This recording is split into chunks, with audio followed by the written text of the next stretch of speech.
Clippers beat Blake Griffin, Pistons in first meeting since trade. Blake Griffin's first game against his former team featured a few hits, plenty of misses and resulted in a streak-busting loss. Griffin endured a poor shooting night, and the Detroit Pistons lost for the first time since they traded for the star power forward on January 29. Griffin scored 19 points on 7 for 19 shooting, and the Pistons saw their 5-game winning streak end in a 108-95 loss to the Los Angeles Clippers on Friday at Little Caesars Arena.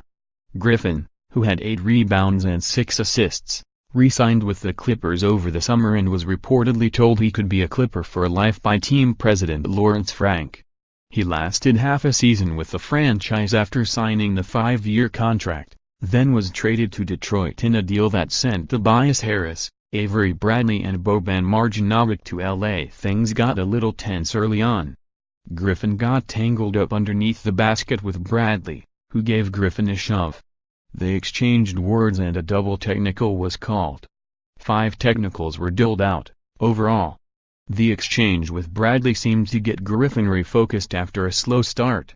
He scored 7 points during the last 4 minutes of the quarter, bowling past Harris and converting in the lane. He then made another layup and drained a 3-pointer. More Detroit Pistons. Newly acquired Detroit Pistons Nelson, Ennis add depth, size on the wings. Detroit Pistons Blake Griffin won't be buddy-buddy versus LA Clippers. Griffin didn't score in the second quarter, but he forced Bradley into airballing a layup while guarding him one-on-one.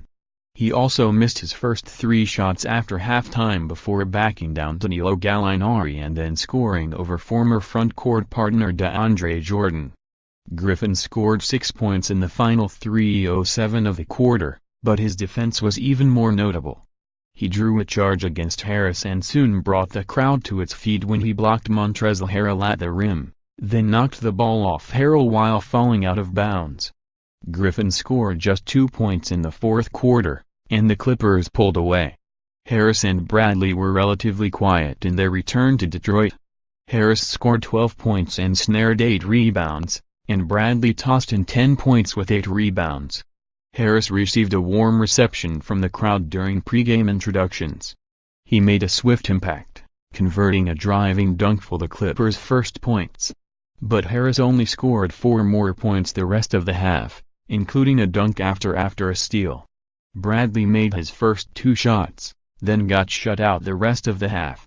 Harris knocked down 3-pointers on back-to-back possessions in the third quarter. Game planning against Harris and Bradley was an odd experience, Pistons coach Stan Van Gundy said. It's strange to even watch film and see them in another uniform, Van Gundy admitted. Marjanovic, a fan favorite in Detroit, did not play Friday and has only played 0.3 of a second since joining the Clippers. Andre Drummond was held to 12 points on 5 for 15 shooting. He grabbed 17 rebounds, but the Clippers out-rebounded the Pistons, 57-40. Drummond's frustration with the Clippers' physical play led to a technical in the third quarter. Drummond, recently named Eastern Conference Player of the Week, averaged 18.4 points, 20.2 rebounds, 2.8 steals and 2.6 blocks during the first 5 games of the winning streak. He powered for 17 points and 27 rebounds against Brooklyn on Wednesday. Reggie Bullock stole the show in the first half with 16 points. Bullock made 4 of 7 three-pointers in the first half after not scoring more than 15 points the previous 4 games. He finished with 19 points, 3 shy of a career high. Bullock began his career with the Clippers, playing 68 games from 2013-15. Download our Lions Extra app for free on Apple and Android.